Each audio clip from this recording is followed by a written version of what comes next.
Hi, everyone. Rich Bray here with a look back at how the Cardinals signed Bob Horner to replace Jack Clark less than a week after Whitey Herzog told reporters he didn't think Horner would be a good fit in St. Louis. On January 6, 1988, after a long and frustrating negotiating process with the Cardinals, first baseman Jack Clark signed with the Yankees, leaving the team in dire need of a new first baseman.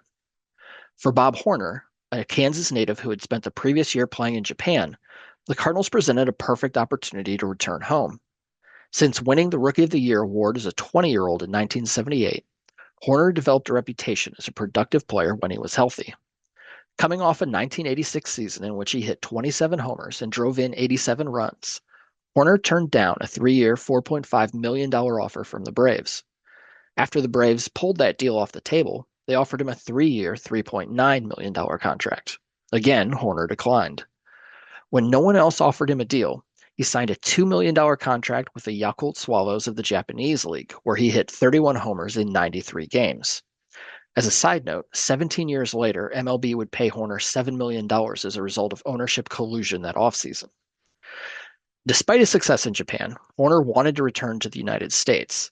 So when Clark signed with the Yankees, Horner's agent reached out to Cardinals general manager Dal Maxfield to let him know his client was available. He also told the St. Louis Post-Dispatch that if Herzog approved, he believed a deal could be completed quickly.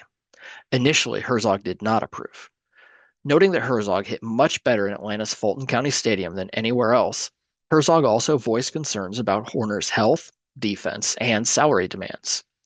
Herzog preferred that the Cardinals sign Twins third baseman Gary Gaetti, but Gaetti told the Cardinals that he wasn't interested in moving to first base.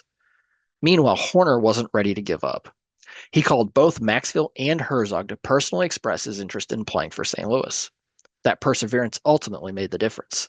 On January 14th, just 8 days after Clark signed with the Yankees, Horner signed a 1-year, $950,000 deal with the Cardinals, with $150,000 bonuses for reaching 125, 130, and 140 games played.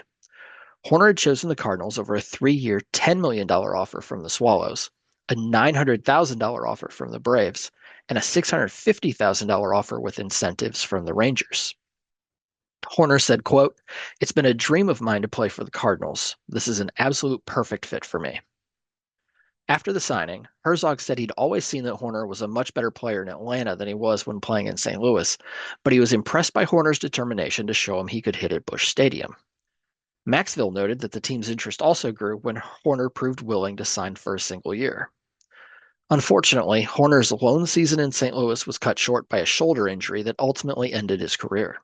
He appeared in just 60 games for the Cardinals, batting .257 with 3 homers and 33 RBIs. In August, the Cardinals traded John Tudor to the Dodgers for Pedro Guerrero. With Guerrero installed at first base, the Cardinals did not offer Horner a contract for the 1989 season. Instead, Horner received a spring training invite from the Orioles, but continued pain in his shoulder forced him to retire at age 31.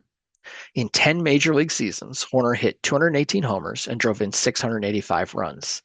He took more than 500 bats just once in those 10 seasons.